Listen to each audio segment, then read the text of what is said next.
So my invitation to you is really simple.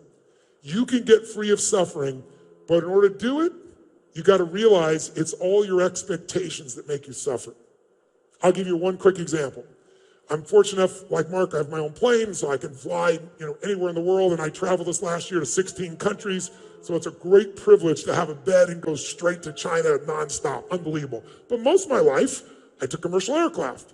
And after a while, I started chartering in the U.S., but going overseas was too expensive, so I didn't do that. So I found half my time I was on an airplane. About every 4 days, I was on an airplane or on stage, one of the two. Pretty intense life. So, interesting enough, in those days, I go 3 times a year to Australia. I still do, but in those days, commercially, and I get on Qantas Airlines on a flight here in San Francisco or LA in those days, and it's a 14-hour flight, and there was just one problem. 31 companies. In those days, it was like 24 companies or 15 companies. I got all these people I'm responsible for. I'm a committed guy. And how am I connected 24/7, right? We all know what it is. It's all these tools that we develop, all this technology. But I was used to domestically, you got connection to the internet, even while you're flying. But you get on that 14-hour flight, death, no technology, no web. And I was like so frustrated. Why do they do this? These 14 hours, they can be so productive. Oh my God. Who knows what I'm talking about here? Get a sense of what I'm talking about. So what happens? One day after years of going through this, before I had my own plane, I'm on this flight, and Qantas Airlines announces we're about to take off. Guess what? We can now proudly tell you we now have international internet. And it was like people cheered. Some people stood up in the aisles and clapped. I didn't, but I felt like doing it. It was just like, this is incredible. It's like God descended into the building. We have internet. We got Instagram. We got Facebook. We got email. This is the most amazing thing. And then what do you think happened within 15 minutes? What do you think happened? Tell me. Come on. It broke down. And when do you think it worked again? Never. 14 hours without it. And people are like, this is bullshit. I can't believe this crap. I'm not putting up with it. 15 minutes earlier, it was a miracle. Now it's already an expectation. Write this down. If you want to change your life, trade your expectations for appreciation, and your whole life will change in that moment. Trade your expectations for appreciation, and your whole life will change in that moment. If you are suffering, there's only one reason. Things aren't meeting your expectations. What are the chances of everyone in your life meeting your expectations for the rest of your life? What are they? What are your expectations that God or the universe will meet your expectations every moment? See, I'd like you. Are you married, sir? Is she here? Oh, she's with your twins. How beautiful. Congratulations. I would never want to see you have any pain if I could ever avoid it, if I could do anything about it, but I'm not God. So I can do something different since I'm not God. I can get you to consider something that if you did it would give you freedom. It would be an absolute commitment in yourself to say, life is too short to suffer. God has given me this creation, and I'm going to love every moment. I'm going to find ecstasy every moment of my children, even when they do crazy shit, even when they're rugrats. I'm going to have it with my wife, even when she doesn't seem to be listening to me or my husband isn't. I'm going to do it even if she left me. I can't control her leaving you. But I can control one thing. You can make the decision that you are going to find beauty in everything in life, and you're going to learn from everything in life, and that is the only way you'll be out of suffering. Otherwise, it won't matter how much money you make, it won't matter how many people love you, it doesn't matter how many great kids you have. Are there going to be disasters and challenges for all of us, yes or no? Yes or no? All of us, I don't care how rich you are financially, I don't care how smart you are, I don't know if you have an IQ of a genius, I don't care if you've got the biggest company in the world. Every person in the room is going to experience extreme stress in your future. Everyone here will have something, a robbery, a house that burns down, an earthquake, somebody that cheats you, somebody steals money from you, somebody you totally trusted and then they screw you over, somebody that betrays you.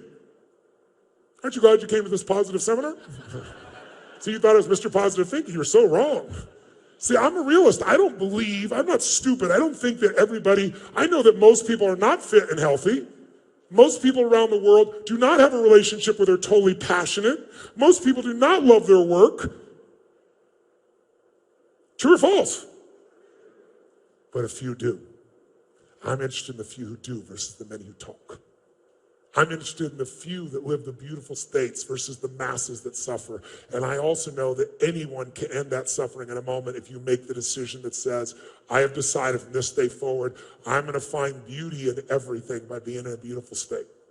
And that means if you start to suffer, by the way, you're going to suffer. We all do. Because this brain is 2 million years old and it's going to keep acting. It's going to keep looking what's wrong. But the difference is when it comes in, if you've made the decision, you'll start to suffer. And I created for myself a 90-second rule. I got 90 seconds, get this shit out of me. In those 90 seconds, I figure out what it is and I know how to stop suffering. I'm suffering because I'm having an expectation that's not being met. And while I think it's life and death, it's just my preference. It's my preference that you guys had more energy than we started. It's my preference that you'd have a great time. It's my preference that my kids would do everything I want them to do. It's my preference that all my employees across all these companies will do all the right things every day. God will laugh at your preferences. And what I found is I have my preferences, which are wonderful, but I'm still going to live in a beautiful state because life is precious. Hey, what if you were God? And you come down and you talk to one of your creations and you say, how's it doing down here? How's it going down here on earth? What do you think? And the person that you're talking to that you created goes, well, God, I mean, you could have done a better job. I mean, come on. Why'd you make it so freaking foggy here in San Francisco? I couldn't land my plane the other day. And why would you go planes that could cut through the fog? I mean, you're God. And why did you make all these irritating people? You know, I had so many irritating people. They try to stop me from doing things. And, you know, and also it's just like, why didn't you just make me rich? Why do I have to work? And besides that, you even got these little ants. You know those little red ants? They're like this small, and they bite the shit out of me. Why would you create those for me? If you heard all this bitching and you were God, would you want to hang out with this person? If you were God, you might, say, I don't know. What if you go to somebody else, you go, what do you think? One of your other creations. And that person says, God, you're amazing. This is the most beautiful place on earth. This is heaven. This is extraordinary. I mean, there's so many different kinds of people, and they challenge me in so many different ways. I have to grow to understand them and understand myself. And you make the fog, and you make the sun, and it's always changing, so I'm never bored. And you make these little red ants. Damn, they're courageous. I'm 10,000 times their size, and they'll bite my ass. That's pretty cool. Who would you want to spend time with? The first person or the second one if you were God? Which one? So if you're not experiencing God, perhaps you're bitching too much. Perhaps it's not God, perhaps it's you and you're whining and you're suffering. So I want to finish with this. If you want to stop suffering, first, you got to know how you suffer and recognize and be honest. Second, you can't tolerate. We all get what we tolerate. So you have to make the decision. I'm going to be in a beautiful state the rest of my life. It doesn't have to be happy. It could be determined. It could be curious. It could be committed. It could be energized. It could be grateful. It could be loving. It could be happy. It could be any of these. But I am going to be that every day because I'm capable. And I've shown you early you are, because how fast can you change your state, my friends? How fast? Come on, guys, how fast? If you stop using your mind and you use your body and your heart, your spirit, that's what will put you there. The mind won't keep you there. It might get you there for when things go your way, your mind will feel happy. But what happens when they don't? I was talking to a man the other day, and he was telling me all about his company, and he lost the company, built it up, and it was $1 billion company. And then, the venture capitalist guys voted him out of his own company. I said, welcome to Steve Jobs' world. And then he told me this new company he's creating, but he doesn't want to put it in, so he's afraid of getting hurt again. I said, you lost that company for a reason. Perhaps it's so you can build this company, which is going to save people's health. What if you and we stop the suffering by having one new belief? Here's what I believe in my soul. Life is always happening for us, never to us. We think it's happening to us because of our minds, but it's all happening for us. Even the pain, even the disappointment, even the problems. If my mother had been the mother I'd wanted, I would not be here today. I would not be. If my father had not left, I would not feed 1 billion people, much less 100 million, much less 1,000.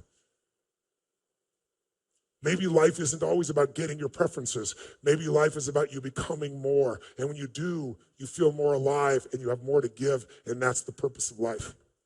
Because when we're giving, we're outside of ourselves. There's no suffering when we're giving. In fact, when you're most happy and excited about something, what's the first thing you want to do? How many of you, the minute something great happens, you want to share it with somebody you love? Raise your hand if that's what you want to do. Say, I. Why? Because when you share it, there's only so much you can feel inside. Even if it's sex or rock and roll, love, drugs, whatever you think is going to make float your boat, money. You only feel so much. But when you share it, it multiplies. So here's the antidote to suffering. Identify your favorite flavor. Make the decision that says, I will not suffer. I'm going to live in a beautiful state no matter. What if it rains on your parade? What if your best friend screws you over? What if somebody yells at you? What if you get humiliated? What if you go broke? What if you lose your job? Could you still be happy, yes or no? Are there people who've lost arms, legs, been blinded, lost their family, and they're still loving and happy and beautiful, yes or no? And they aren't just Mother Teresa. They're not just Nelson Mandela. They're any human being that decides to live where it's not about themselves. Sisters, I love you so much. The reason I want to support you, the reason when you made those prayers that I decided I was going to fulfill those for you is because you don't just feed people. You love people, people that no one else, people have forgotten. And you're there every day and you ask for nothing. And I know that's why you're fulfilled. And I honor you both. I love you. The best way to end suffering is kill the monster while it's little. Don't wait till it's Godzilla eating your whole city in life. If you turn yourself and train yourself to do it. And by the way, I did this 1.5 years ago. And to give you an idea, what happened was I felt the most joy I've ever felt in my life, and then I had 3 incidences.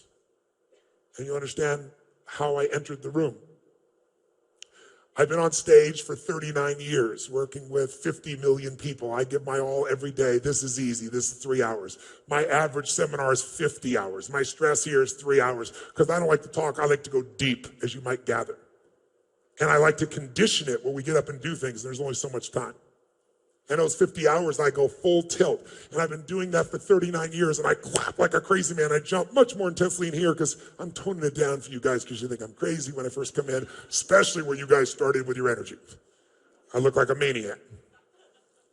But what I found in that time is doing that, hammering like that, it damaged the nerves in my arms, and so all of a sudden I couldn't sleep on my side, which I've done my whole life. No big deal. I'll sleep on my back. It's painful. Who cares?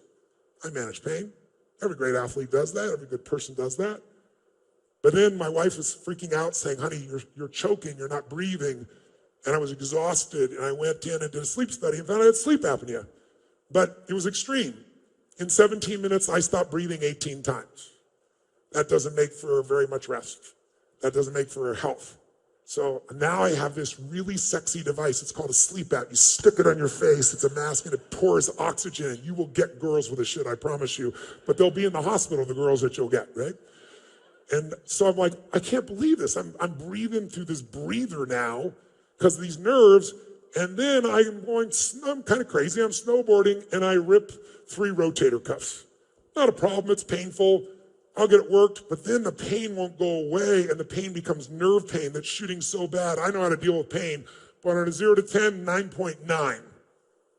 And it's so severe I can't sleep. I'm in so much pain. And I don't want to do surgery. And the surgeon says, well, it's in your spine. He comes in and tells me it's not just your rotator cuffs. You have something called spinal stenosis where it's tightening around your spine and crushing the nerves. And there really isn't a solution. We can do surgery, but it's no guarantee and there's side effects. And the guy, by the way, first tells me, oh, I've been to your business mastery program. I'm making $1.2 million more a year. And I went this other pro. He's telling me you changed my life. And he goes, now I got to tell you, I'm your doctor. I'm going to show you something. Your life is over. That was his bedside manner. I had not trained him, obviously, in these communication tools. And he told me, I can't snowboard, I can't play racquetball, squash, I can't jump around, I can't do this stuff, but I don't accept that. I was told I had a tumor in my brain when I was 32. It's still there, and I'm fine. I didn't treat it, I'm fine. It gave me massive growth. I was 5'1" in high school. I'm 6'7". I tell people the difference is personal growth. I had growth hormone that exploded me up. I still have the tumor, I didn't grow, so I didn't accept this diagnosis. I didn't say it wasn't there, I just said I won't accept it, there's nothing can be done.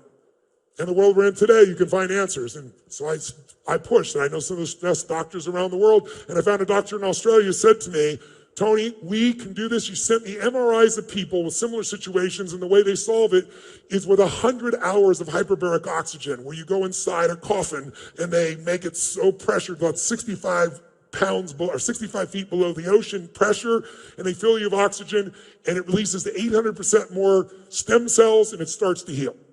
And he says to me, though, before you come all the way to Australia, which is where he is, go do these blood tests so I can see what's happening to your blood, how much inflammation you have, what's going on.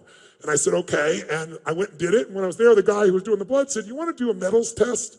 I said, you mean like mercury? I said, oh, I had my amalgams out 25 years ago. He goes, well, we do lead and we do aluminum. I said, all right, let's do it. And then the doctor calls me 2 weeks later every single day. And I'm busy, so I said, send me the report. He goes, I must speak to you on message. So I call him up and he said, you should be in the hospital right now.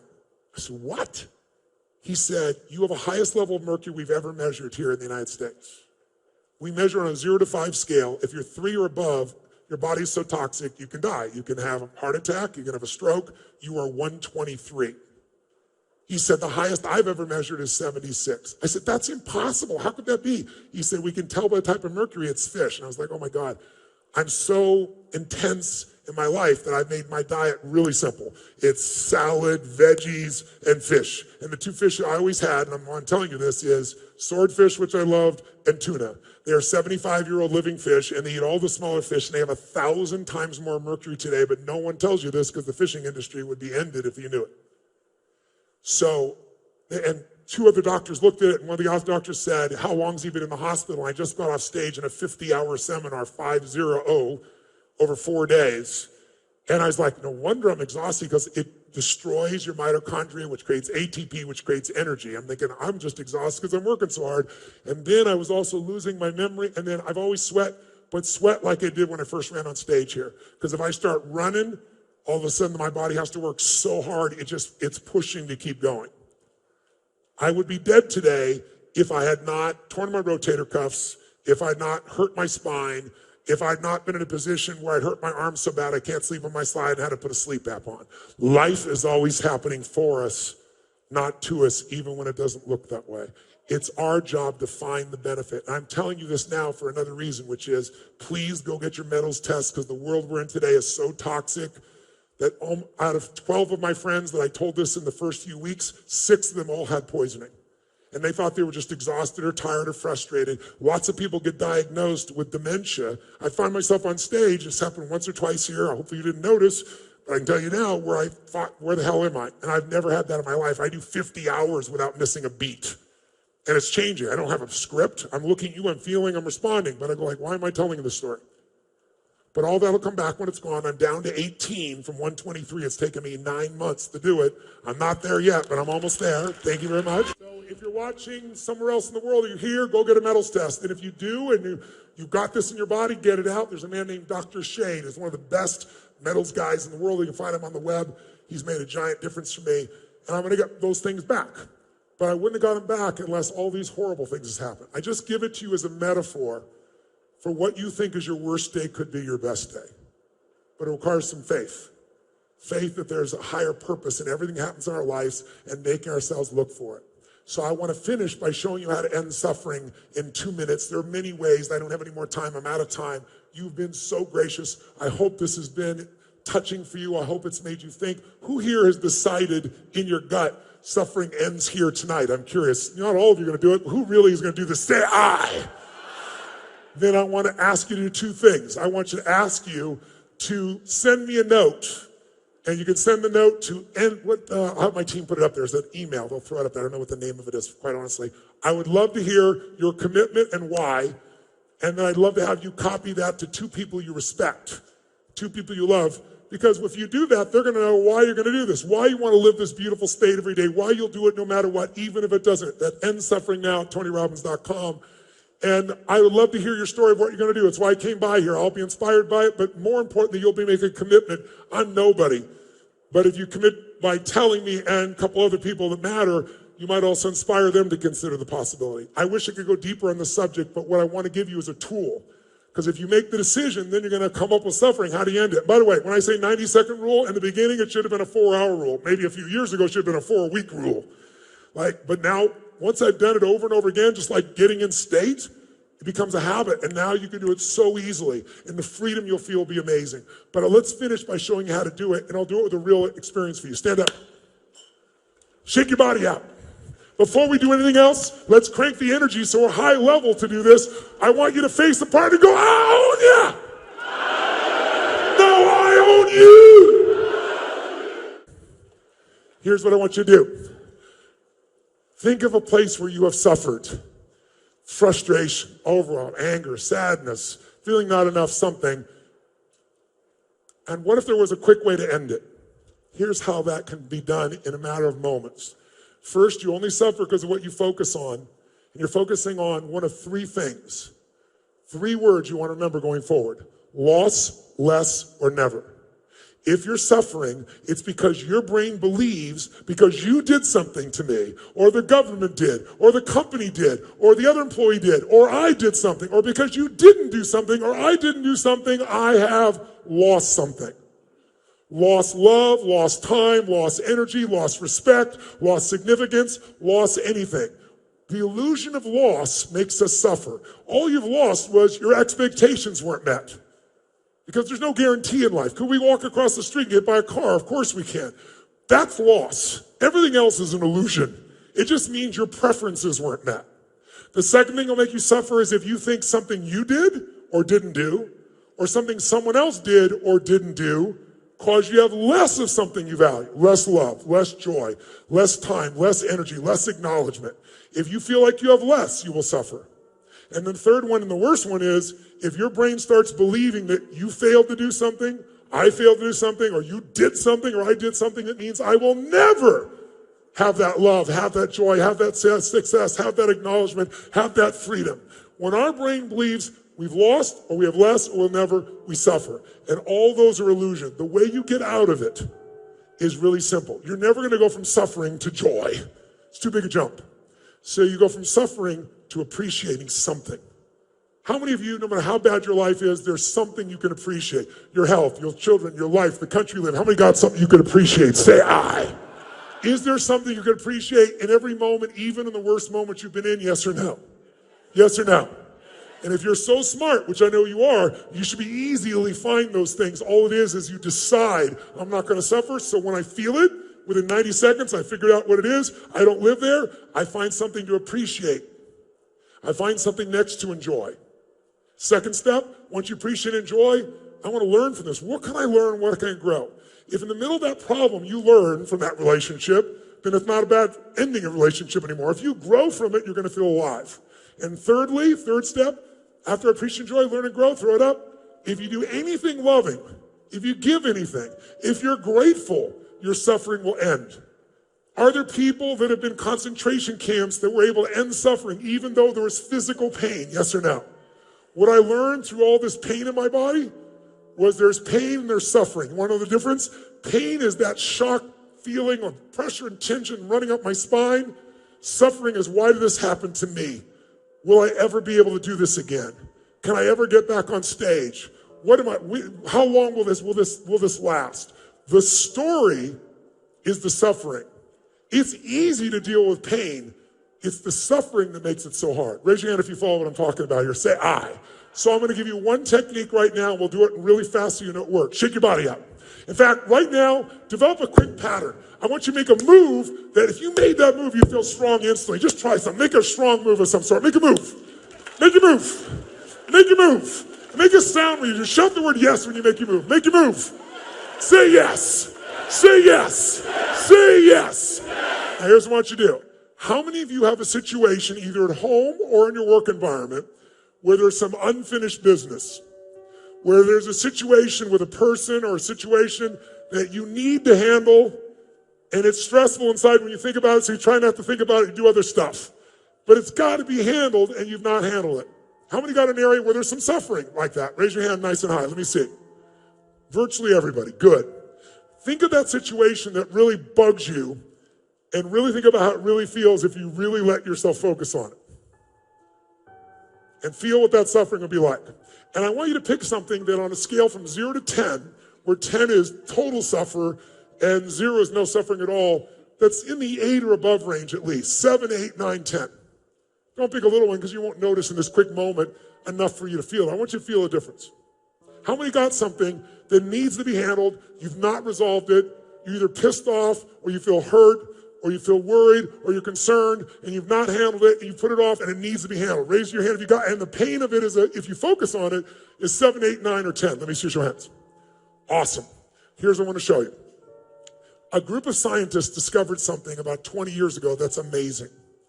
If I measure your brain waves and your heart waves, your EEG and your EKG, You've probably seen them on, on medical pieces. They look very jagged when you're stressed. They don't look anything alike. Your brain waves and your heart waves. But if all you do is put both your hands on your heart, try it now, and you physically feel your heart. See the example I'm giving you? So this is frustration. You can see they look nothing like each other.